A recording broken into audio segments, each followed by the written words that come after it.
Secret Formulas of the Wizard of Ads by Roy H. Williams.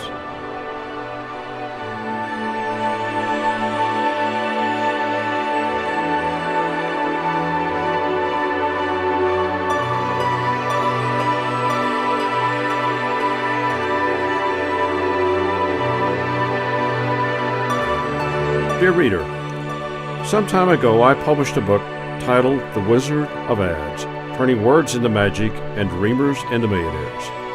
That collection of essays by Roy Hollister Williams on life and commerce came into my possession under rather extraordinary circumstances, and I felt compelled to share them with a larger audience. Shortly after the book's publication, correspondence began to pour in from around the country. People in all walks of life told how the Wizard had radically changed the way they thought about advertising, business, and life. Many asked for more help in putting the Wizard's powerful principles into action. His essays had convinced them of the need to change, but now the question was, how? One letter mentioned rumors of an academy, a school of ancient principles and wisdom, where the elusive Wizard shared his philosophy and teaching with selected students. Intrigued, I began to make inquiries, and after much effort and expense, I was able to verify its existence. My quest eventually brought into my hands the Wizard's annotated teaching guide and numerous personal effects. The spirit of the Wizard's work best shines through in one of his letters where he says, "There are as many kinds of wizards as there are passions in the hearts of humanity. Yet a single characteristic is common to them all. Wizards love to be fascinated. Refusing to be restricted by the limitations of the body, Isaac Newton, Albert Einstein, and Stephen Hawking attained the status of wizards of worlds. Read of Henry Ford and the Wright brothers, and you'll witness the birth of wizards of riches. Emily Dickinson, Robert Frost, and Dr. Seuss stand in a centuries-long line of wizards of words. Teddy Roosevelt, Mother Teresa, and Martin Luther King were wizards with a contagious dream. My question for you is simply this: what kind of wizard will you be? Drawing on the Wizard's teaching guide, here in much of its original form, I offer you this treasure: Secret Formulas of the Wizard of Ads. It is my hope, and I'm sure the Wizards as well, that many future wizards find a personal epiphany within its pages. Ray Bard, Publisher.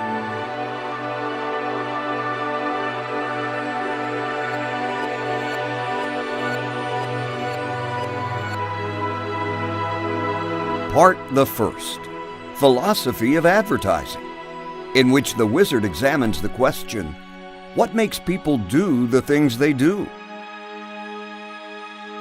Chapter 1, The Energy of Words.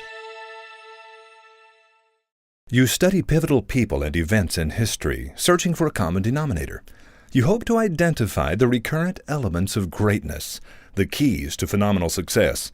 You search for the secret of miracles. After several hundred hours of reading, you reach an utterly inescapable conclusion. Words are the most powerful force there has ever been. Monumental events explode with energetic words, and great leaders are remembered for the things they say. Although a grand idea may carry the seeds of change, it takes powerful words to launch the idea skyward, words strong enough to carry the full weight of vision. Likewise, great ad campaigns begin with grand ideas and come alive with vivid words. Oddly enough, most business people have fabulous ideas. They simply don't have the words. Their wonderful ideas are sadly short-circuited when they cannot find the words to carry them skyward. You've seen Rodin's famous sculpture, The Thinker, and were intrigued the moment you saw it. But how your interest increases when you hear Rodin speak of it. What makes my thinker think is that he thinks not only with the brain, with his knitted brow, his distended nostrils and compressed lips, but with every muscle of his arms, back, and legs, with his clenched fist and gripping toes. Seeing it now with our ears, we find Rodin's thinker far more interesting than when we saw it only with our eyes. Words are electric. They should be chosen for the emotional voltage they carry. Weak and predictable words cause grand ideas to appear so dull they fade into the darkness of oblivion. But powerful words in unusual combinations brightly illuminate the mind. Yes, words are electric. If a sentence does not shock a little, it carries no emotional voltage. When the hearer is not jolted, you can be sure he is not moved. Remember the words of Napoleon. Small plans do not inflame the hearts of men. Words start wars and end them, create love and choke it, bring us to laughter and joy and tears. Words cause men and women willingly to risk their lives, their fortunes, and their sacred honor. Our world, as we know it, revolves on the power of words. In your ads, use words that are majestic, words that have the power to inflame people's hearts and illuminate their minds. Words are, of course, the most powerful drug used by mankind. Rudyard Kipling.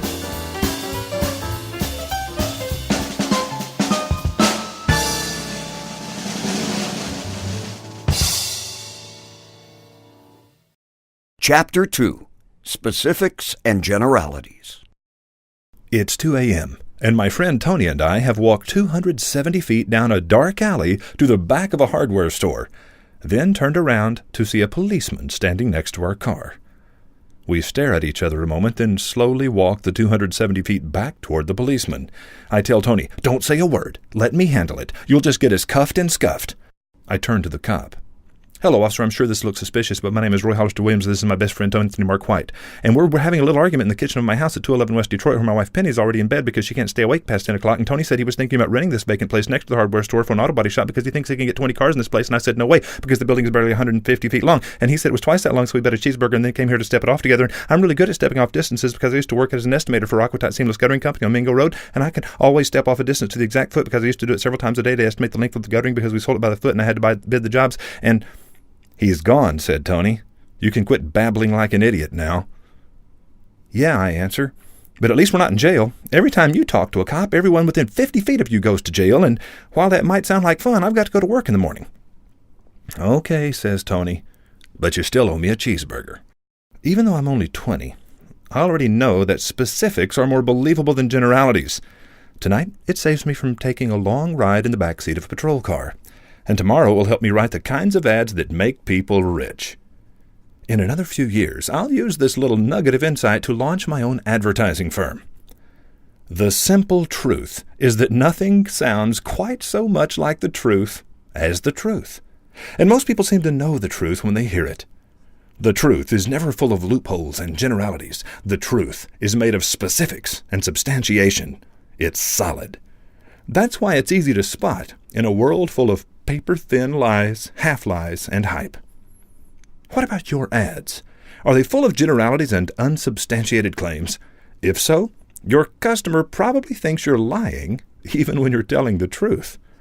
Ads that sound like ads are never quite convincing. Do your ads sound like ads? A cliché is a truth one doesn't believe. Bernard Taper. Chapter 3. Dead cows everywhere. Rarely do ad campaigns work as well as they should. I blame the 3 sacred cows of advertising. 1. Demographic targeting. 2. Gross rating points. And 3. Media mix. I think it's time for these cows to die. Demographic targeting tells us that success can be found by reaching the right people. Consequently, advertisers focus on targeting and discount the importance of saying the right thing. In truth, decisions are seldom made in a vacuum. Each of us is influenced by a host of friends, relatives, co-workers, and strangers. The true secret of advertising success is to say the right thing to as many people as you can afford to reach over and over again. Word-of-mouth advertising is simply the result of having impressed someone, anyone, deeply. Gross rating points tell us that persuading 100% of the city 10% of the way will work just as well as convincing 10% of the city 100% of the way. Those who buy gross rating points nearly always reach too many people with too little repetition. Media mix tells us that the same people who see your newspaper ads will also hear your radio ads and notice your billboards. Media mix further assumes that the customer will recognize all these as having come from the same advertiser. Yet rarely is one of these fragmented campaigns connected in the mind of the customer. Has the time come to replace the three sacred cows of advertising? Yes, I believe it has. And as you read ahead, you'll understand what I'm talking about.